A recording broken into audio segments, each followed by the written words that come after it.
All right, good afternoon, everyone. I'm James Hayes Jr., health interventionist here at Man to Man. And we have three great gentlemen here with us today, and I'm going to let them introduce themselves. Daniel Blathers, intervention specialist, Man to Man Florence. Terrence Turner, data quality manager, Man to Man. Derek Dees, executive director. Glad to be with you. All right, and we're going to jump into a very passionate conversation that we was having before we actually came on live, and we were talking about exploring your relationship model and expressing and showing love. What did you see growing up? So we're going to explore that. We're going to talk about that in depth as much as we possibly can. I'm going to start off with Brother Daniel Blathers. Well, for me growing up, seeing couples, seeing some of my friends like that had both parents, a lot of those kids end up growing up, talking about marriage, or, when you talk about what you want to do when you grow up, they see two people in the same house. Well, for some of us who didn't have it, it wasn't a strong value for us, but it was a suppressed value more so, because sometimes you're a product of your environment. What you don't see, you don't have that vision for in the long run. So some of us didn't get a chance to really think about it or had that particular stronghold footprint growing up because it wasn't a part of our DNA from day one. So, Derek Dees. Well, so if the question is what did I see growing up, I guess I can sort of context it in what I see now or what we see traditionally. I did grow up with my dad, mom in the home. So I think more so that what I did see is the traditional way that a lot of men are brought up. We were brought up not to show a whole lot of affection, even though my dad did show affection towards my mother, in his own way. But I think traditionally as men, we're taught not to show affection. We're more action oriented. Whereas women, they are more free-flowing in their words of expression. They don't mind saying, baby, I love you, or how was your day, sweetheart, and all those type of things. So when men do it, we sort of get laughed at because it's seen as something soft. We don't talk about our feelings. We don't, I think for men, we feel that that's a vulnerable space, right? If I let all my emotions down, we like to play it safe. What if something happens in a relationship and she hurt my feelings? So I'm not going to put too much value in expression. So I think sometimes we hold back because it's safe for us, whereas women feel more free to express their love. So I did see my mom. Of course, she was a lady, so she was more free flowing, expressive. But for men, more so, we try to be more reserved and safe. I think we try to show our love through what we do. If I bought you this, if I'm paying the bills, if I, that's me showing my love. Showing my love. And sometimes as men, sometimes we do that. We do. Yeah, I'm kind of like the Blathers over here. Didn't grow up with a father in the house, so didn't see the proper context of what that should look like for us, like a healthy relationship, man, father, mother, coinciding together, building, loving, taking care of. So I didn't have a context or a grid for that. So when you don't have like Daniel said, if you don't have a context and a grid, you develop a belief system. So as that belief system goes up, you're going to keep that imprinted in your mind until you comes into a greater or a true belief system like it's supposed to look like. So then it becomes, like you say, men become reserved, don't want to share their feelings. Now you're scared to be vulnerable with that person. Oh man, if I show her how I really feel about her, can I trust that she'll be safe with that? Will she use that as a weapon against me? Or is she going to be there for me to like validate and affirm? She's going to be there for me. When I tell her, I don't understand. What does that mean? What does that look like? I remember a relationship, being very transparent. I got married, right? And I was former military, so me and my wife, we were in Korea, Germany together. And we were having a conversation, and she was asking me certain things. She was like, why are you not emotional? Why are you on such? I told her, I don't know. Wow. I just don't know how. Wow. And she looked at me and she was just perplexed. She was like, what do you mean you don't know? I never saw it. Oh, wow. So I couldn't display something I never saw. But she couldn't get that. Unfortunately that marriage didn't work. But I mean, I can go back to seeing that now, going through this curriculum and seeing this stuff about love language and how does that look and process that and how men's supposed to show and be strong and be having strength and being vulnerable. So that's kind of my story in the house. Can I ask one question? How does that translate then? How does that translate to a woman if she's saying all these nice affirming things, I love you, I care for you, and the man is not saying it back, even though he feels it? How does that translate to that woman? Wow. It can, I think she would get frustrated. You don't care. She don't care. And just to know, we speak in different languages. And I think we're going to get into some of that as well. But like you were saying, you know, you got to know what your love language is, what hers is, so you guys can communicate and have that healthy relationship. Relationships are based upon communication. Gotcha. So if we're able to communicate, then we can come together and be like, okay, get through anything. But we are not able to communicate, we're not being able to articulate how we feel, why we feel, Gotcha. or why do we think certain things. You know, I think that's key. And that relationship can't stand if you don't have that communication. Now, he say this just to even add to his point, though. For men, that whole idea is never spoken into us, you know, from a smaller age. You know, for women, it's always, hey, find your Prince Charming, find someone that can take care of you, find this, and make sure you love them right, and this and that. Which we kind of told that to a certain degree, but it's not kind of like pounded. Like, you know, man, find you a girl to go do right by you. You know, just that simple thing. But then it's like, no one ever breaks down what it looks like. Very good. So we don't have the context for it. Right. You know, by like for me, like I bless you. Bless you, bro. I admire you okay? I think I'm okay. I don't know. It just all of a sudden hit me. I don't know. But like me looking at my friends, you know, looking at their parents, you know, some of us just wanted that to see what that was like. You know, I had my grandparents with me, but you know, that's not a middle-aged someone. Like, you know, you see them, they're together, they're functioning, they loving each other, which was a great thing. But it was just one of those factors that, you know, we just really gotta take our time and examine, you know, what is it about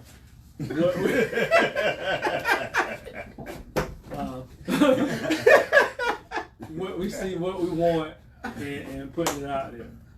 You gotta stay sanitary. So I have a question for you guys. When it comes to expressing and showing love, and especially during this time now, where and I hate to say it, but male toxic masculinity. Yeah, toxic masculinity. I almost couldn't say it, right? I got your back. How do we as men express and show love during this time when it's just considered toxic to be male? Or to be manly, you know, like how our daddies were manly and they were men and they stood for something, and if they said it, they stood behind it. You can criticize all you want, but that was their word. They stood on it. In today's world, you get ridiculed for standing for something. And so how can you express and show love to your family if it's considered toxic to be just a manly man? We have to look at two things. First of all, we are biologically and socially and psychologically different from our female counterparts. This is something we're born with. We are born, men, biologically speaking, have more testosterone. That's how we're wired. That's how we're made. We think different, and therefore our expression is going to be different. So when we think about the word toxic masculinity, we have to put it in the proper context, right? If I use my testosterone, my vibrato, my masculinity for manipulation and control, then if you want to look at that from being a toxic, that's not really toxic masculinity. That's just toxic behavior in general. Because you can have women that can display the same type of behavior, right? So it's put in proper context because we don't want boys to feel guilty for how they've been biologically born.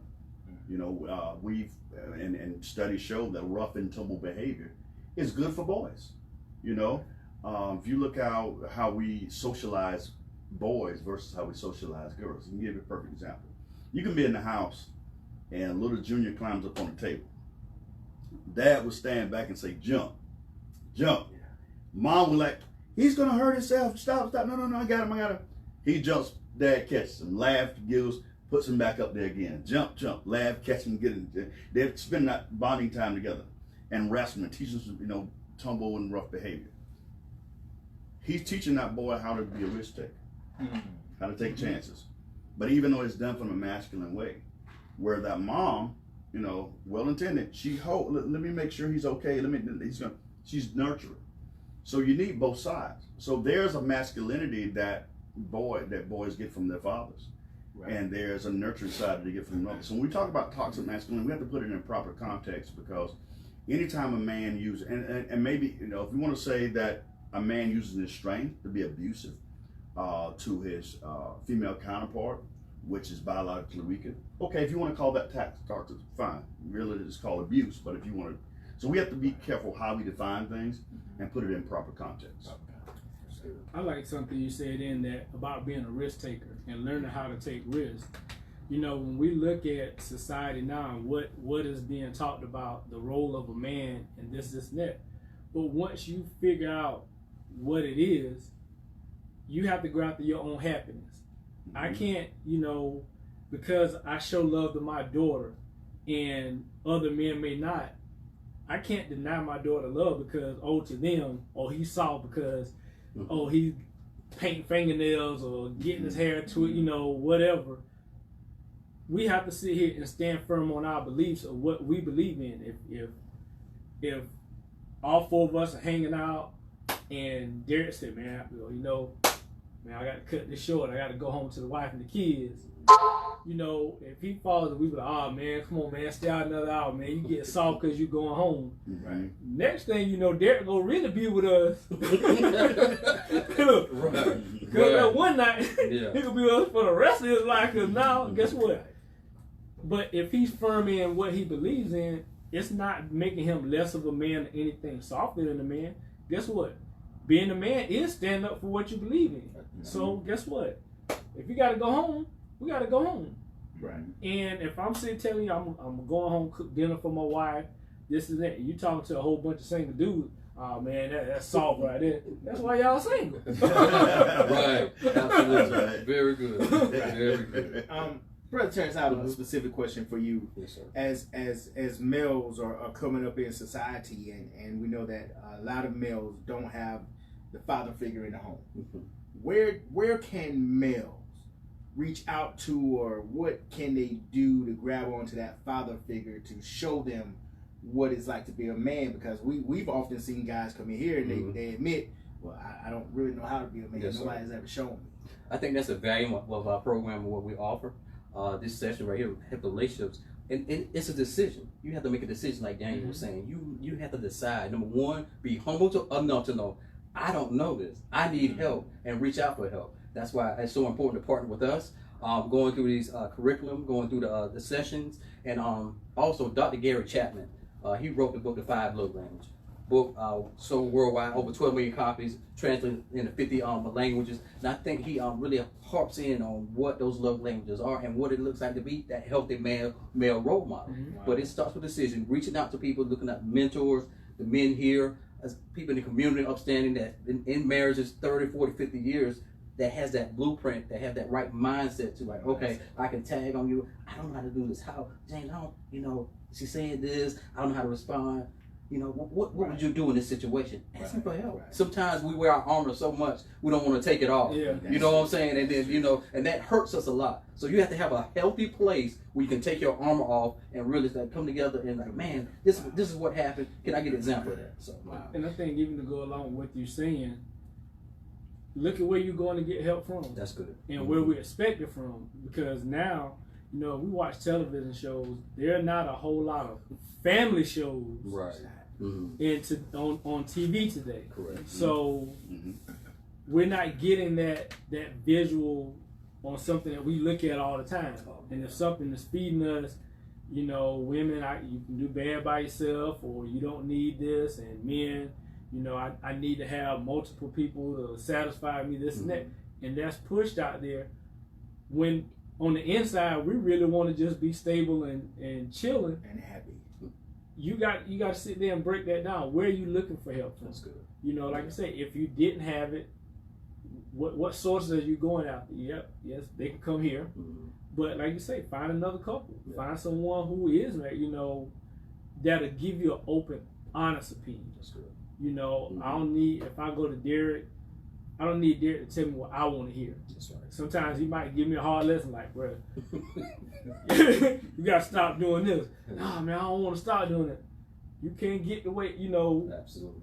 What I've been doing is what got me here. Right. So if I'm gonna come to him, Mm-hmm. I might not do everything that he says. It's like some guys may not do everything he say, Mm-hmm. but try something out Yeah.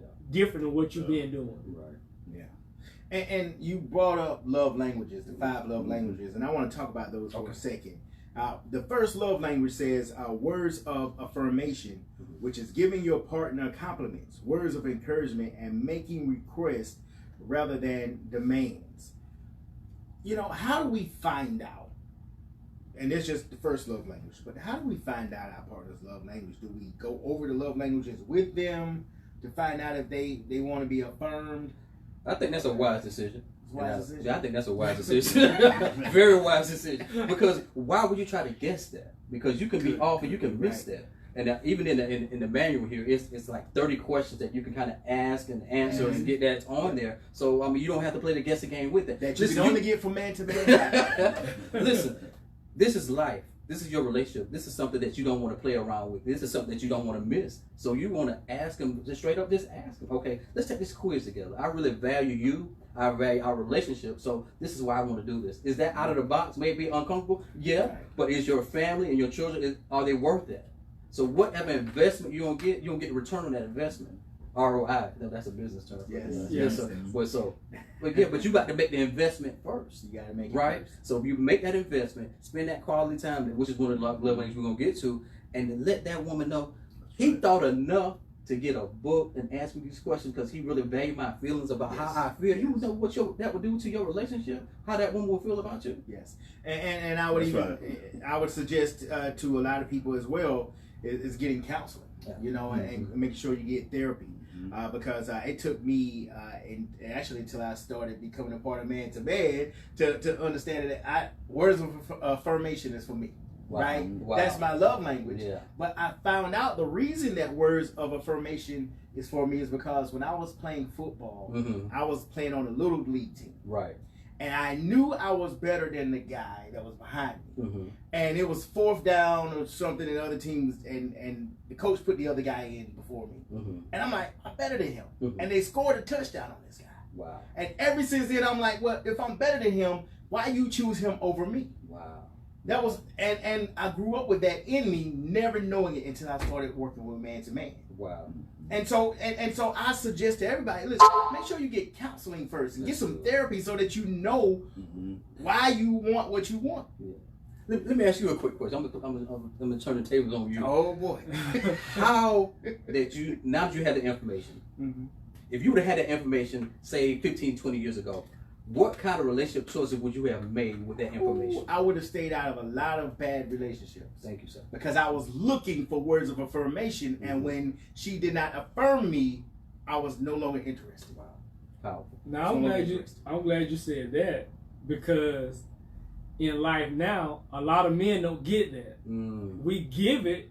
Yeah. You know, we even teach our kids that, hey, go tell your mama her cooking good. Tell your mama she look good today. You know, tell mama this, tell mama that. But what happens to us? You know, we might grow up, mama, that good job. When you get grown now, baby, I appreciate you. You know, you look nice today. You know, I like, you know, you might go out and buy some new cologne and someone don't even pay that no attention. But you're doing it to impress her. Wow, that's good. That's right. But it's like, you know, if she buys new perfume and she walks by and you don't say nothing, something wrong with your nose. right. You know, you're like, wait, what's wrong? Well, I bought this new stuff. You don't even notice. Well, man, I done had 4 different colognes in the past month. You ain't noticed neither one. like my JC Finney card going up in the cologne section. I'm trying to find the right one that you like, besides putting your stuff on. Just know the same. Like, I don't know if I need to wear yours for you to pay attention to I smell. But I'm just saying, like, right, absolutely. As men, we don't get it. You know, a lot of times if people are not telling you how they feel about you, but our society teaches us now to show so many things to the woman. You know, buy flowers, buy clothes, take her out, this and that. Sometimes we want that, you know. Yeah, and just to add on that, sometimes however you were raised, however you were socialized, you will bring the same thing in your relationships. Absolutely. So, because your home is a microcosm how you see the whole world. So if you were, let's say you was a latchkey child, your mom worked, so basically everything you learned from the boys on the block, or what they were saying in the barbershop, and how their relationship. So you learned manhood, or your rites of passage of manhood. You learned from your makeshift family, right. you know. Right. So at the end of the day, so when you get into a relationship, now think about it as men. We've been socialized that we compliment a woman when we want something. Wow. Think about it now. Mm-hmm. We've been taught, let's say you were raised on the block, raised in the hood, or raised with your boys. Hey, you want to pull that girl? Tell her she's fine. Yeah. Tell her she's sexy. Tell them, you know, whatever lyrics you learned from a song. Mm-hmm. Go ahead and kick it to her, you know. You know, so we've been almost socialized to compliment her to get her, not compliment to keep her. Wow. Mm-hmm. And so I'm gonna tell you, you know, you see a girl, oh hey girl, you look, hey shorty, you looking good, you know, man, you dress good, man, oh, and we say all this because we're something we're trying to get, and after we got her, we go spit the language to the next girl. So once we get into a relationship or marriage, we don't feel like we have a need to conquer, so we stop complimenting. Wow, that's good. Wow. Instead of complimenting and affirming our spouse just because. I feel like that's for me right there. Just because. We're not used to doing it just because. We're used to doing it to get something. That's good. Man, I'm known to pull that chick. I need to tell her how fly she is. Wow. How I have you the finest girl that ever walked up in. Oh, you think so? Girl, I walked in and seen you. I'm like, dog, I told my boy, you the finest thing in here. To get her. But what happens after you've gotten her? You know, the compliments stop, the opening the door stop, the taking out the dinner just because stop. We got to get away from I'm trying to conquer something. So if you think about it, give any partner compliments, words of encouragement, make him requests, not demands. So as a man, sometimes if we're dealing with insecurities, we're gonna start trying to demand things instead of requesting things. And then too, just to kind of just add a point to it, sometimes what you did to get her is what you got to do to keep her. Mm-hmm. Yeah. Because if 2 or 3 years go by and she's doing all these things, she might start working out, she's buying different outfits, and you know, to you acting like it don't matter. That one day she might be just walking in, going to work, and you look nice today, and she ain't heard that in a while.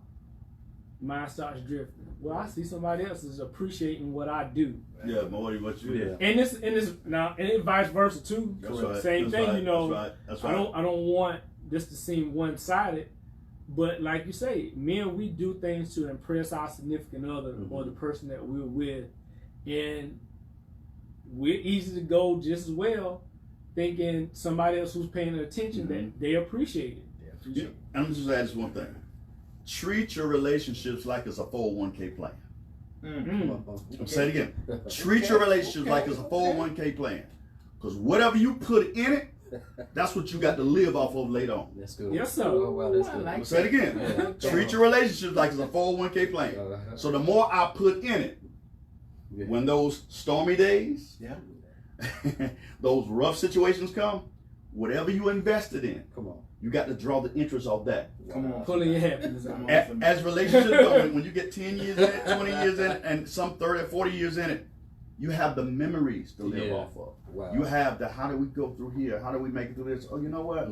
You know, because they're gonna meet all types of people. I mean, people ain't gonna stop being attractive just because you got married. That's right. Right? True. So at the end of the day, That's good.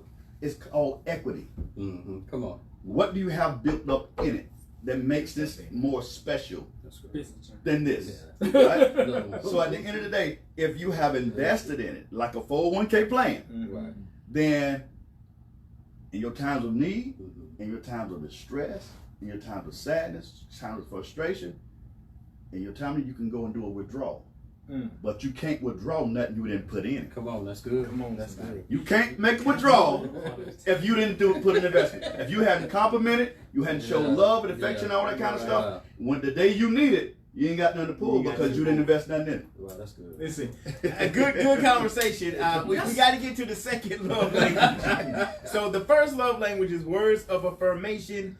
Number 2 is quality time. That means giving your partner your undivided attention, sharing, listening to each other, and participating in joint meaningful activities. Mm-hmm. Now, I used to. I remember growing up, and I want to let the kids know, don't try to grow up too fast, right? I used to try to figure out how my dad had time to spend quality time with mama and work all those hours. But somehow he managed to do it.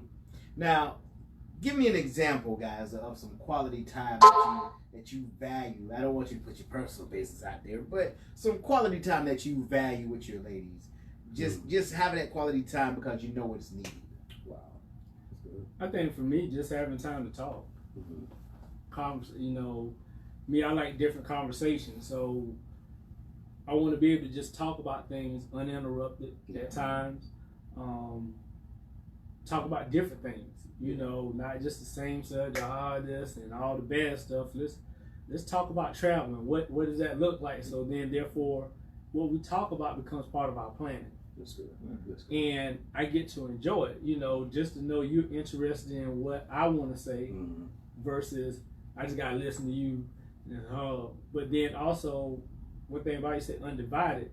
In our society today, it's hard. Everybody's attention span is that short. Yeah. Because we're so quick to pick up our phone. Oh man, you know, you trying to have a conversation with wife, but she Facebook. You know, or whatever. So it's really being able to talk about what I want to talk about, and that's how you're gonna learn my love language, because you listen to me. Yeah, that's good. I listen to what you like. I listen to your interests. So, you know, if you hear her start talking about, you know, man, I ain't had flowers in a while. You know, my last relationship, this, and that. Ding, ding, ding, ding. Just kind of put that in the file. Absolutely. And like Derek said, pull it out when you need to. Guess what? We ain't gotta wait till the birthday. Yeah. Guess what? The day Tuesday. Here go a little bouquet of flowers. That's gonna score more points for you. Why? Because she figured, guess what? He was listening. Yeah. So being able to have a healthy conversation. I think being intentional about it. You mentioned about your dad, how he made time to do that stuff, and you said you always wanted. He was intentional about that. He made that a priority in his life, and I think that's powerful. And it doesn't take a lot. You can be like, ask her, how was your day today? Bam, and just let it go, and then you can comment that thing. But being intentional about it, let them know that you value and you put in that relationship equity, so you can get that relationship capital out. Like you say, making that investment and the return on investment, right? So I mean, you got to be intentional. I mean, you may be tired, you may have a long day, but I mean, you got to make that investment and be intentional about it. You know, and Daniel was saying how much stuff, you know, everything is vying for your attention. Right. But you make a decision what's important to you and what values to you. You know, 'cause we live in a society, you know, microwave society. Yeah. Internet, TikTok, a lot of stuff. You know, true. but That's you got to concentrate on your family and your relationships too as well. Just to add on to what you just said, I think you hit the key, prioritizing. We make time for what's important to us. That's right. Honestly. And we can't just try to fit them in our schedule. You have to make them a pivotal part of your schedule. Right? Well, you know, because sometimes you try to play it by ear. Well, if we can spend some time together, we'll see. Prioritize it. Because whenever your boys call you on the phone, say, hey man, Super Bowl party over here tonight. You know, we're going to have wings, we're going to have chips, you know, the Super Bowl. what we do, we make plans. Mm-hmm. You go put on your jersey, you go buy 3 or 4 sodas and find out what else they need, and you show up and you make time because that Super Bowl is important to you. Treat your family the same way. Absolutely. I think that especially the word undivided attention and meaningful activities. Don't just do what you like to do, Yeah. right? Right. Find out, sometimes you got to compromise, That's correct. right? That's You got to find out, what do you like to do? Mm-hmm. And we talk about relationships. I know there's another level of relationship is a relationship with our kids as well. What do they like to do? Sometimes you got to just say, hey, you know, she want to go to Belt or she want to go to Macy's and walk around for 30 minutes or an hour. Well, she hang with me on the couch and I'm watching the Super Bowl. So that's her Super Bowl. So sometimes you got to make meaningful activities because you want. We can't make it about us, right? What we're doing is, man, this is stupid. Well, that's called a relationship. You don't want to be the only one on the ship trying to relate. So you gotta have a relationship. You come together. You're doing stuff together and prioritize. Just like for what I'd like to do, like every Friday. I know that's Friday nights. I know that's taking the family out to eat dinner, sit around and talk.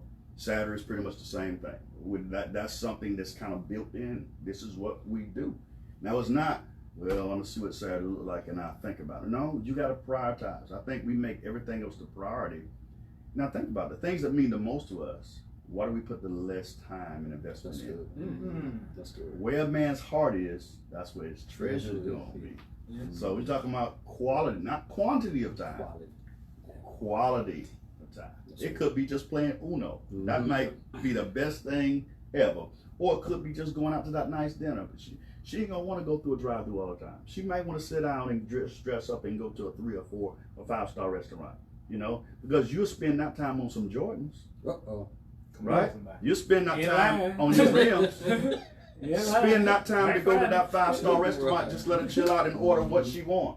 You know, Temptations used to say, "Treat her like a lady." I thought you was gonna sing that part. No. I ain't got my mind already. That was an era of male chivalry, Yeah. but we didn't mind dressing up and saying nice things. Now it's a style to look rough, and that's not appealing to her mentally. That's not stimulating to her intellectually. So, in order to relate, you got to be able to relate to that person, not just relate to what you like. Yeah, let me ask you this, and let me know if I'm clear in the point that you made.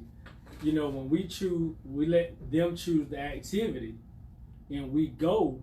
Another part of it is when you do go, act like you want to be there. Act like you want to do it. Yeah, exactly. Hey, don't check out. Yeah, that's good. Because you know we can sit there. Good. Yeah, we go in the belt. Like, well, I win. I'm here. Yeah, I'm man, here. the game will be on in an hour, man. What we still here for? Yeah, but it's like That's good. even if, like you say, if the game is coming on and you tell her, baby, well, you know what?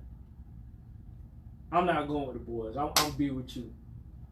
But you got to pour yourself into that situation. Like, I gotta enjoy it. I gotta see. But tell me about this. You know, what do you like in here? This is that versus, like you say. But man, if she heard I beat it by halftime. Yeah. You know what I'm saying? But you know, we did that. You do that when you're dating them. Yeah. Now, when you're dating, you winding it down. You're taking it everywhere. You know, showing the world. If you don't do it after you get her, isn't that false advertising? Oh boy. Well, Yeah, that's pretty good. Or advertise something that you the had advertisement no ran out. Look, The budget- sale is over. the budget. That was on clearance. All right, guys, listen. Okay. Receiving gifts, and so you talked a little bit about that earlier. That's the third love language. Okay, number 3. Number 1 is words of affirmation. Number 2 is quality time.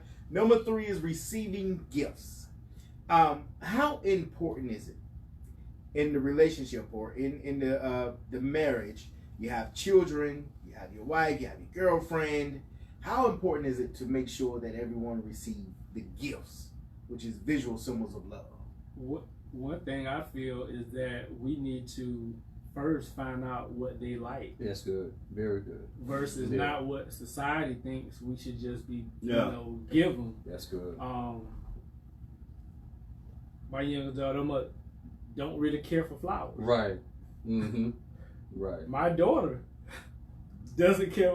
Right. And you know, for a while, like I just felt like, Mm-hmm. hey, when I go, here you go. Right. You know, everybody else is buying flowers. Like, for instance, like my daughter's into dance, and as soon as you walk in, they're selling bouquets. And I just, you know, I'm seeing every other dad walking in, this and that. You know, I went to the store, got some candies and stuff. I know she liked that. Right. But I was like, well, I don't want to look like the guy who's not doing it. Let me get a bouquet.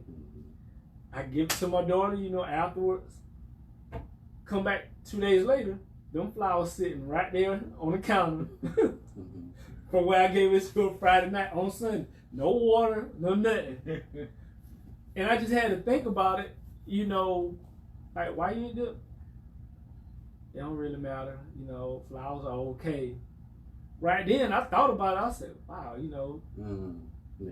But guess what, you know, mom didn't really care, you know, they're not going to take care of you. You sitting there thinking in your mind, I done paid for roses, and I done. And the same way could be in romantic relationships, Yeah. that, you know, we kind of assume that this is what they want, but they are tokens and symbols of love, because what it says is, you had me on your mind, therefore you purchased this for me.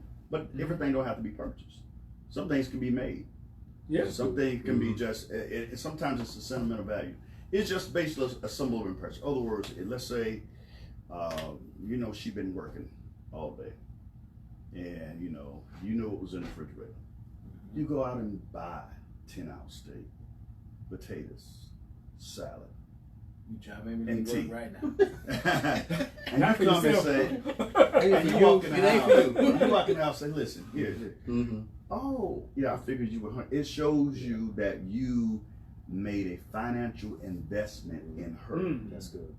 right? Good. Because you was considerate of her feelings and her situation. Or it could be just because. Or it could be, and it doesn't have to be something that costs that much. It could be a card, you know, a just because. It's a Wednesday. What about here? Here's a card. Thought about you today, so here's a card. So it could be different things. It could be, sometimes even like I'm into health, so it could be something I come like, you know what? She was a little tired. This mineral vitamin supplement, give her a little bit here. I thought about you. You about this with me? Yeah, I noticed that you was kind of sluggish. That's good. So it's basically tangible expressions of love. Mm-hmm. I was thinking about you, therefore this is my way of expressing and showing you that I noticed you. Because we all live to be chosen and noticed.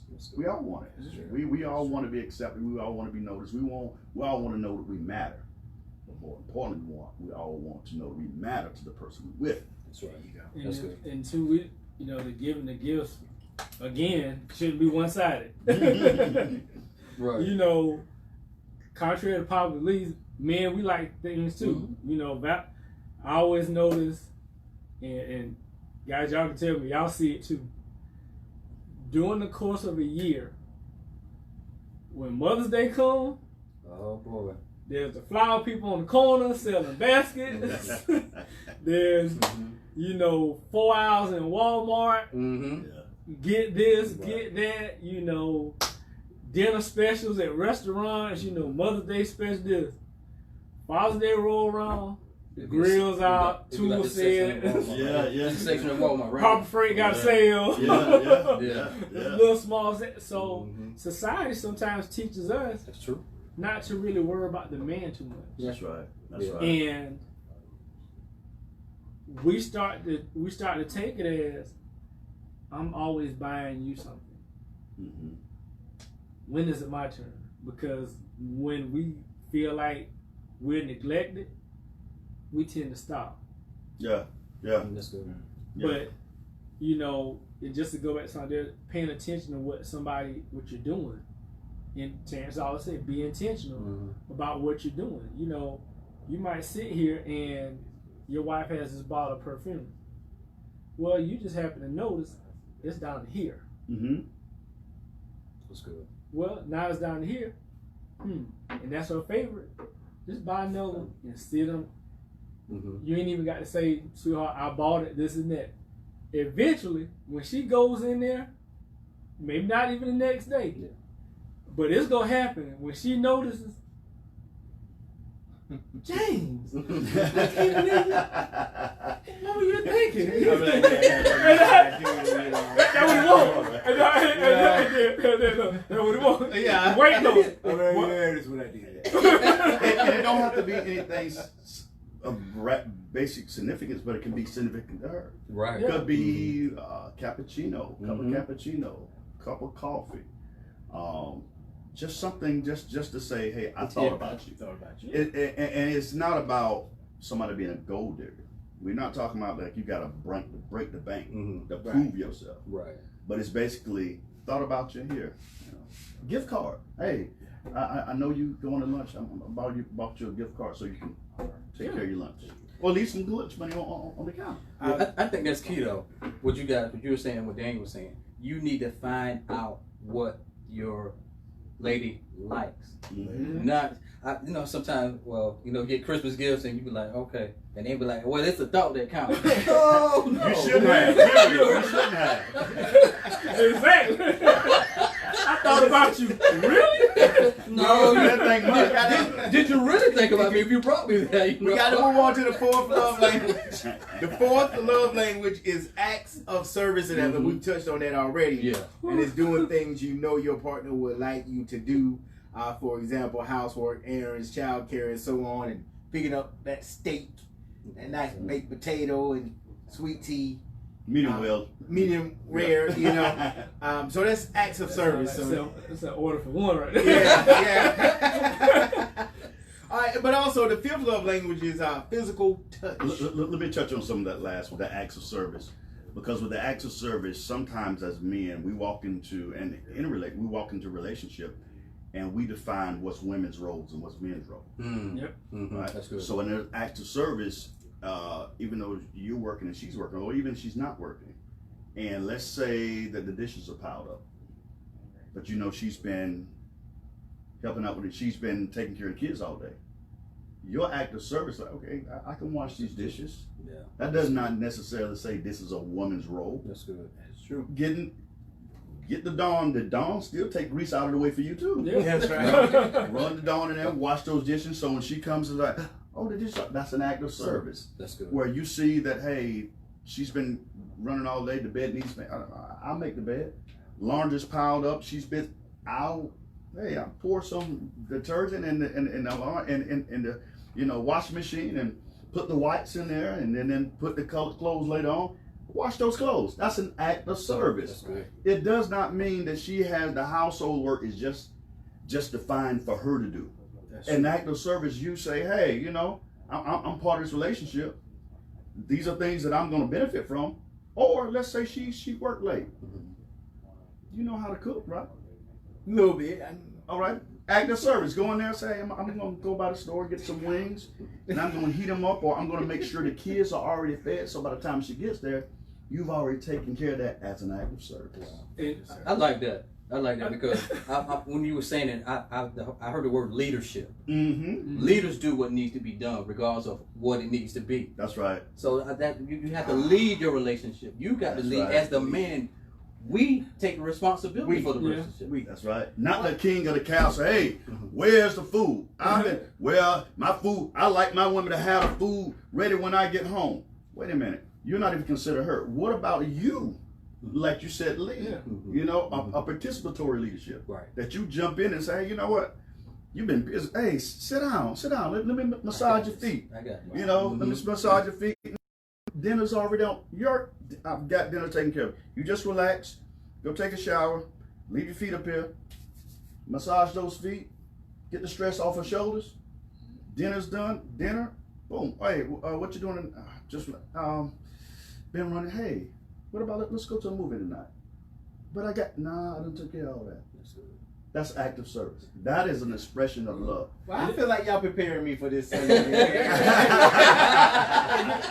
a pen. Yeah, because I'm taking this in. I'm like, whoa. As you were saying that, it two things. When you said, chances be intentional, but when you said make time for her, one video I saw, and the guy was, wife came home. She's already in a panic, like I'm home late, And he made time for them. So she came in the house and she was like, baby, I gotta cook dinner in the oven. I mean, every time, and whatever she said, he was just sitting there all confident, had a remote going down. Baby, I gotta make dinner in the oven. Oh, baby, I gotta fold it. Baby, I gotta get the kids ready. Wash. I gotta tuck them in. They're asleep. Like, it was a common thing, Yeah. That's right. And she was like, every time she named something, she was like, like panic. So she go running through the house, look in the laundry room, all the clothes, towels folded, very neat. She pulling out the drawers in the bedroom, clothes folded. Man, I gotta make her the bed. He always said, flip the quarter, ting. He didn't do that. He just sitting there. But he, done. The last thing you want to be in a relationship is to be in a relationship and still feel like you're alone. Yeah. Wow. Because if a woman's in a relationship and she feel like I'm doing all this, but it feel like I'm the only one, that's a lonely feeling because you can be together and not be together. That's good. Yeah. Right? So you want to make sure that both of you basically have the same, because the end goal is what's important. It's not so much who do it. It's the end goal, as long as it get done.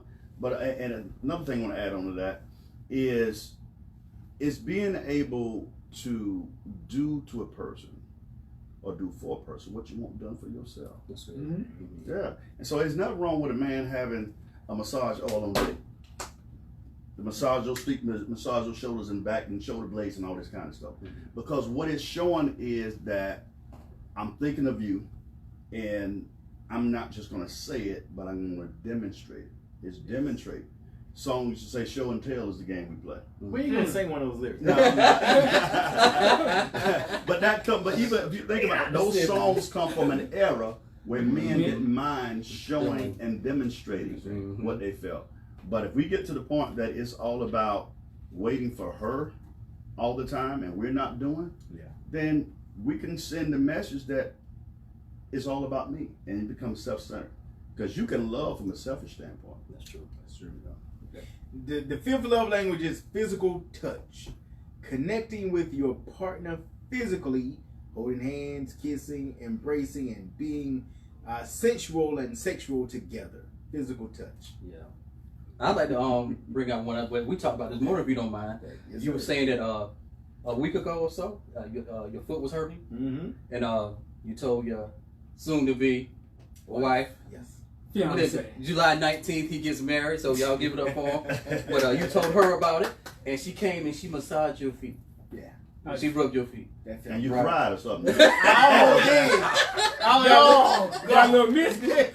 Hey, put it out. Listen, I was done for it. But that's physical touch, right? So that's probably one of your love languages as well as the words of affirmation. Yeah, right. But how did that make you feel though? That Man, my ankle felt so much better. It was swollen and hurting, and she rubbed it. It ain't hurt no more. Because we wasn't going to do it for you. Yeah, y'all wasn't going to do it for me. But it's another statement that you made. You said you had never been in a relationship where that had happened to you before. Never. So that kind of changed your trajectory about relationships and how you felt about her as well. It did. Correct? It did. Yeah. So that's why that's important. So I'm going to get some steak, some baked potatoes. I'm going to stop by Starbucks, get some coffee. I'm going to do all that. Did you ask her yet though? I mean, did you ask her about these things? Well, no, I ain't asking her. Don't miss the lesson now. Come on.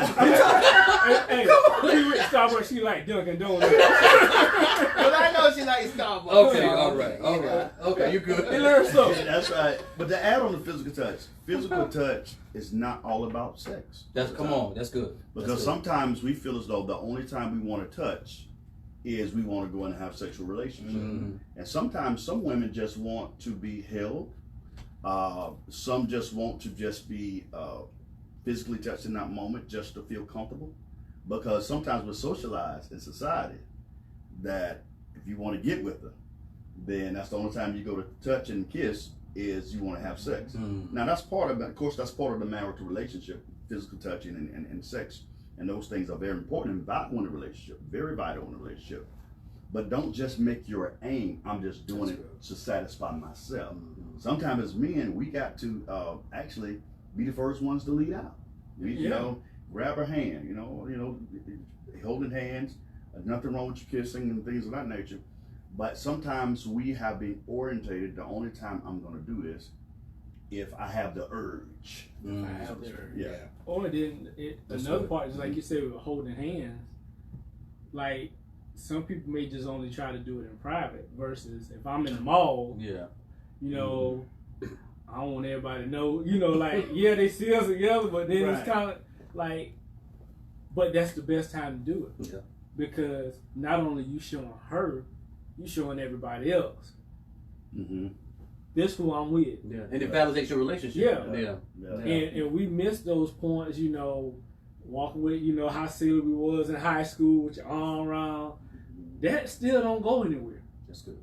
They like that at 40 and 50. Like, I still rock your varsity jacket with your name on the back if you still. Look, we done outgrown it. But, you know, we going back to your high school reunion. I can fit your jacket. You can't no more, but I'll wear it. Right. That's but good. it's still those things that when we were in our teenage years and they called it puppy love at the time, just make it to a full grown dog and keep it and keep it going. Like Darren said earlier, you got, you know, it's the investment. And that's pouring in.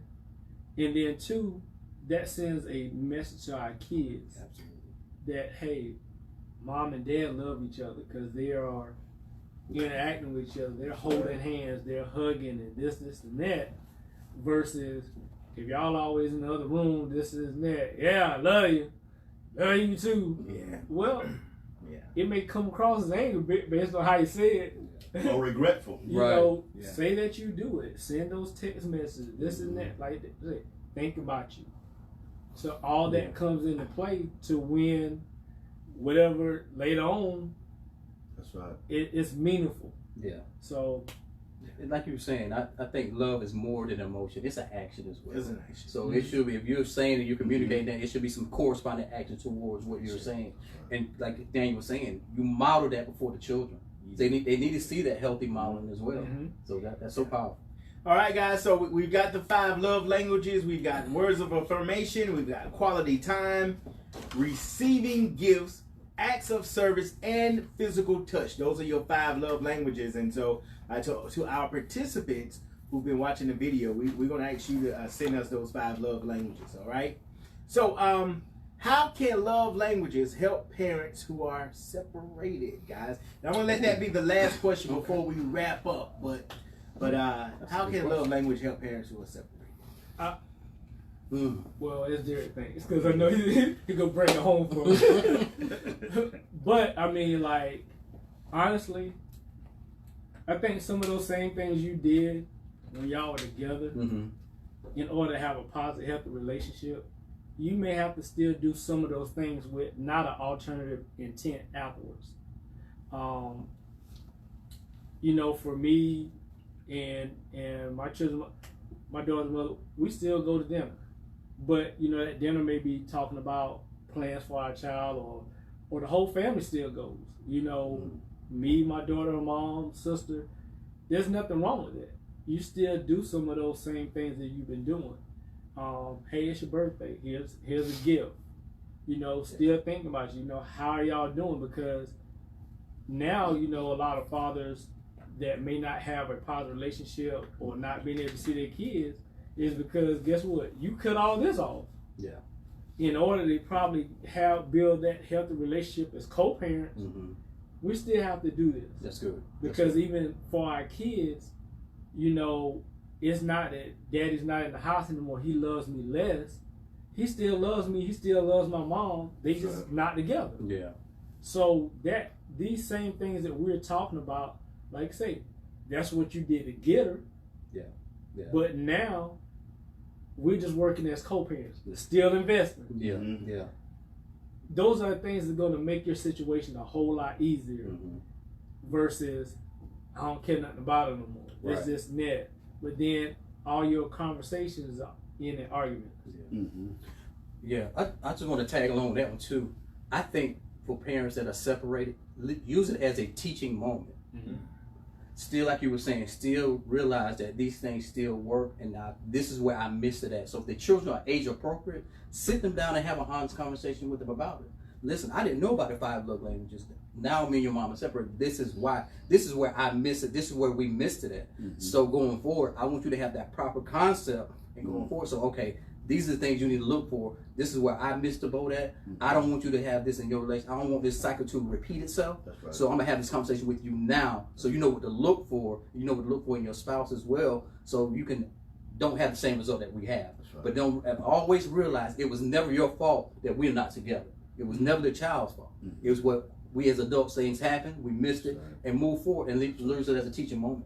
That's right. Just to add on to what you just said, and I was thinking of that same context. If the separation is because of divorce, oftentimes stats show that sometimes kids bear the guilt of that. But sometimes if you show that kid that we still get along, it will reduce the psychological trauma to those children because the parents are able to act civil with each other. Now I know the love language we went over is more about the romantic relationship, but you may not use the same or it may not have the same end game in terms of being separated and trying to exercise these love languages. Now, if it's separation because you're still married and you're trying to work things out, definitely use those love languages because it may be a result because you didn't, or on both sides. But sometimes I think when you are apart and you're separated, could be by divorce or could be by a brokenness in the relationship, you need to set what the expectations are. What are the expectations? Because if my aim is to get back with her, and that's why I'm using love language, and it doesn't work, am I going to stop? Because my goal was to get back into a romantic relationship. So we got to establish what are the expectations. Now, if I'm doing it and I'm behaving, I'm using words of affirmation, I'm still complimenting her. I'm not talking down to her to my kids in front of them. I'm still affirming her. The quality time is going to be different because we're not together. So now the quality time may be just for those kids or just to sit down and have a conversation about those kids. The receiving gifts may not be the same.